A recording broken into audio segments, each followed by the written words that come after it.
या तो निशिकांत दुबे जी ने जो ऐसे छक्के मारे हैं, मतलब कल देख के मैं भी शॉक हो गया था, मज़ाक नहीं कर रहा यार, ऐसा छक्का मतलब वही यिक्स!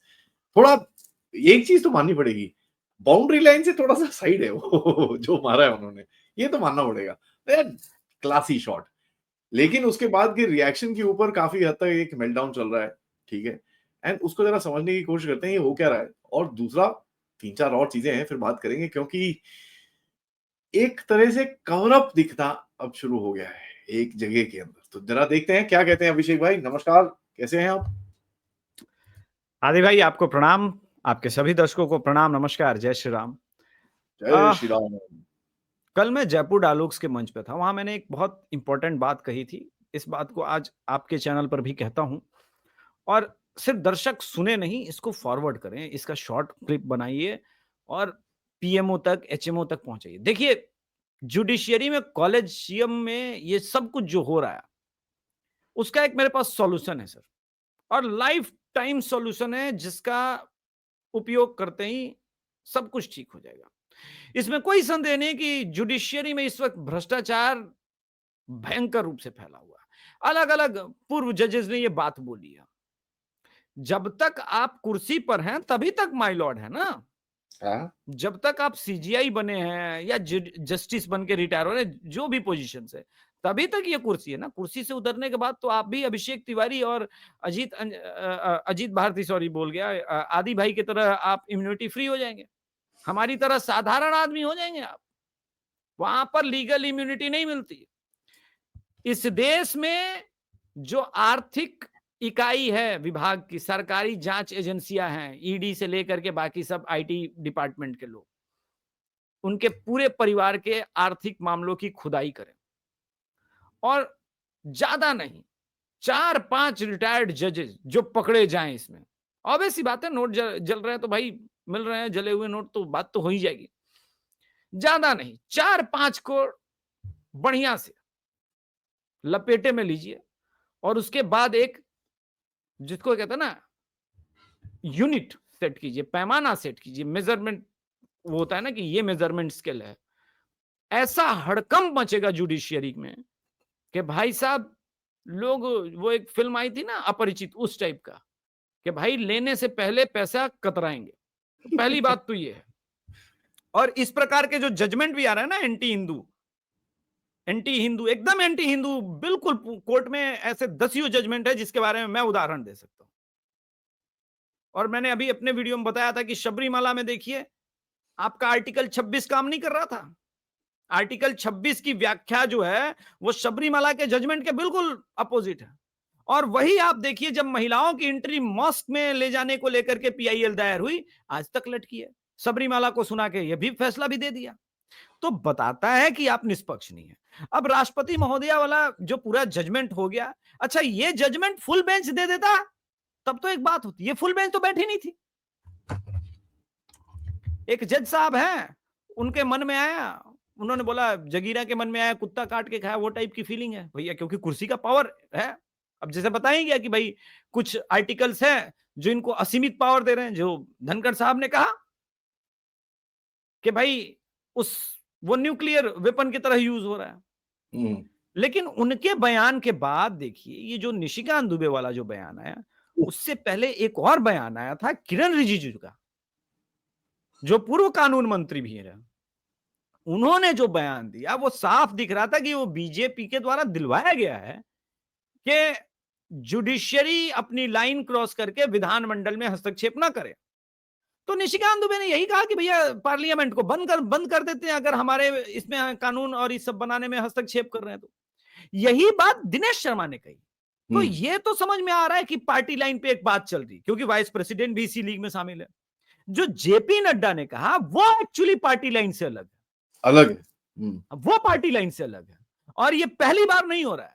मेरे पास कंफर्म सोर्स है कि जेपी नड्डा का स्टेटमेंट जो, अच्छा कई लोग एलिगेशन लगा रहे हैं कि मोदी ने बुलवाया, नहीं। मैं जिनसे बात करके आया हूं इस शो के लिए स्पेशली, उन्होंने कहा बॉस वो बीजेपी डज नॉट सब्सक्राइब, भगवा वाला भी बयान जो है वो बीजेपी की तरफ से, मोदी जी की तरफ से नहीं दिलवाया गया था।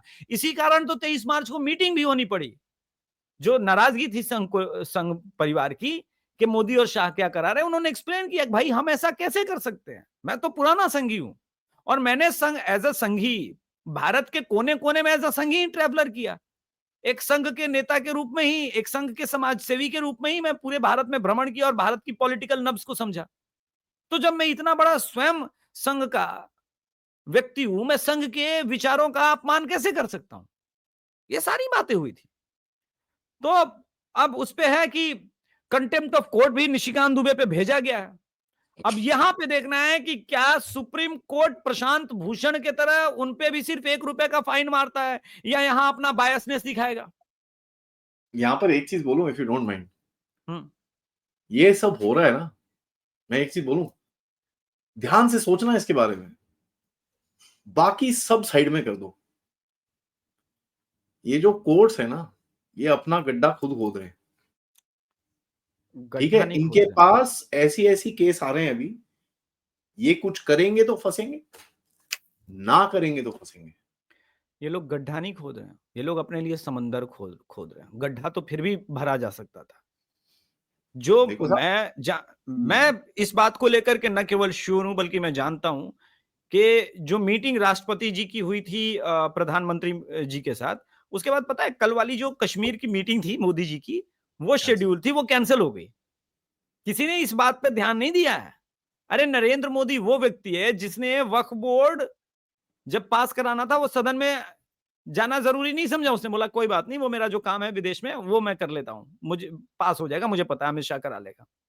लेकिन ये कितना इंपॉर्टेंट था कि उन्होंने अपना शेड्यूल्ड प्रोग्राम छोड़ दिया। ये मीटिंग का इंपॉर्टेंस आप समझिए। अब क्या होता है कि इस प्रकार की जो चीजें प्रिपेयर की जाती हैं किसी के अगेंस्ट में, जब वो लाइन क्रॉस करता है तो उसमें बहुत सारे लोग बैठते हैं और ये 10 दिन 5 दिन में संभव नहीं है। जब आपकी तैयारी वक्फ बोर्ड पे 2.5 साल की थी तो ये वाली तैयारी कम से कम आपको 20-25 दिन की लगेगी और वो करेगी 20 महीना भर मैक्सिमम जाएगा। बहुत बड़ा तूफान आने वाला है। सरकार वेट कर रही है सीजीआई महोदय के 16 मई के रिटायरमेंट है, लेकिन जजमेंट तो 13 मई तक ही आ जाएगा क्योंकि उसके बाद वर्किंग डे नहीं है। नया नया नया कुछ जजमेंट नहीं आएगा साहब, ये भी देख लो आप। नहीं नहीं, वो मैं तो पहले ही अपने चैनल पर ये बात बोल चुका हूं कि ये नहीं जा सकते। करो ना, देखते हैं फिर क्या होता है फिर। आप देखिए डीवाई चंद्रचूड़ साहब जब शुरू में आए बहुत गुलाटी मारे, लेकिन जाने के पहले गणेश चतुर्थी में मोदी जी को बुलवाए थे। तो गॉड, उसके नहीं अंदर तो देखिए मैं तो फैक्ट्स बोलता हूं जी, मैं तो फैक्ट्स जी। बोलता हूं। शुरुआती दौर में डीवाई चंद्रचूड़ जी के शुरू के 3 महीने देख लीजिए और आखिरी समय में देख लीजिए। नहीं नहीं, प्रेग्नेंट पर्सन तक बोल दिया था उन्होंने, याद है आपको, प्रेग्नेंट हाँ पर्सन। हाँ हाँ, मैंने वही बोला ना कि वो सारी चीजें थी और जाने टाइम में मोदी जी याद आ गए।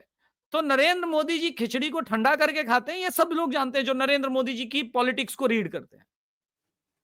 योगी जी क्या है ना कि खिचड़ी ठंडा नहीं करते, घी भी ऊपर से डालेंगे, चम्मच से खा लेंगे, बोला कोई बात नहीं गरम ही, मुझे गरम मजा आता है। ये दो अलग अलग पॉलिटिशियन का मिजाज है जिसको लोग ये सोच लेते हैं कि दोनों की राजनीतिक शैली अलग है। नहीं, अगर आप लोग ध्यान से देखेंगे तो जो कश्मीर अभी बंगाल के ऊपर योगी जी का स्टेटमेंट है, वो क्या स्टेटमेंट है?